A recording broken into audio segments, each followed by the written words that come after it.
দুর্নীতির মামলায় সংযুক্ত আরব আমিরাতের দুবাইয়ে আটক সাবেক আইজিপি বেনজির আহমেদকে দেশে ফিরিয়ে আনার নীতিগত সম্মতি জানিয়েছে দুবাই পুলিশ। আইনি ও কারিগরি প্রক্রিয়া স্পষ্ট করতে বাংলাদেশ সরকারের কাছে 4টি বিষয়ে ব্যাখ্যা চেয়েছে।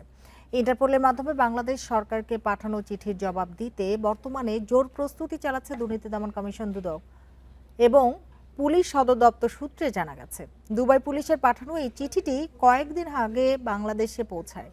বর্তমানে পররাষ্ট্র ও স্বরাষ্ট্র মন্ত্রণালয়ের সমন্বয় এবং পুলিশ সদর দপ্তরের ইন্টারপোল শাখার সহযোগিতায় চিঠির উত্তর প্রস্তুতের কাজ চলছে।